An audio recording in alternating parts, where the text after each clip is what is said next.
भावा, अरे ऊस बिलात नाही आधी गाडी घेऊया, पाणीपट्टी नंतर भरूया. अरे मर्दा, गाडी घेऊन पेट्रोलवर खर्च करण्यापेक्षा पाणीपट्टी भर आणि भविष्यात शेतीच्या पाण्याची चिंता मिटवू. कोल्हापूर पाटबंधारे मंडळांतर्गत कोल्हापूर पाटबंधारे विभाग दक्षिण आणि उत्तर कोल्हापूर यांचे विनम्र आवाहन. पाणीपट्टी भरा, जलसंपदा विभागास सहकार्य करा.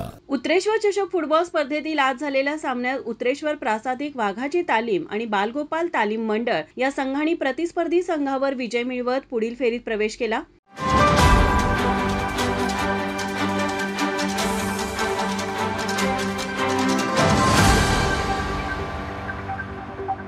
उत्रेश्वर प्रासादिक वाघाची तालीम मंडळ आयोजित उत्रेश्वर चषक फुटबॉल स्पर्धेत दुपारच्या सत्रात उत्रेश्वर प्रासादिक वाघाची तालीम विरुद्ध सम्राटनगर स्पोर्ट्स यांचा सामना झाला. पूर्वार्धात उत्रेश्वर संघाच्या दिग्विजय वाडेकर यानं दुसऱ्या मिनिटाला हेडद्वारे गोल करत संघाला 1-0 अशी आघाडी मिळवून दिली, तर 32व्या मिनिटाला सम्राटनगरच्या युनुस नदाफच्या पासवर अभिषेक सिंग यानं मैदानी गोल करत 1-1 अशी बरोबरी साधली.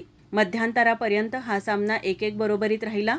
उत्तरार्धात 45व्या मिनिटाला सामन्याच्या विवेक पाटील याने मैदानी गोल करत उत्रेश्वर संघाला 2-1 अशी आघाडी मिळवून दिली. सम्राटनगरचा गोलकीपर रणवीर खालकर याने डीच्या बाहेर येऊन चेंडू हाताने हाताळल्यानं पंचांनी त्याला रेड कार्ड दिल्याने गोली खालकर याला मैदानाबाहेर जावं लागलं. उत्रेश्वरच्या गोलची बरोबरी साधण्यासाठी सम्राटनगर स्पोर्ट्सचे प्रयत्न पुरे ठरले.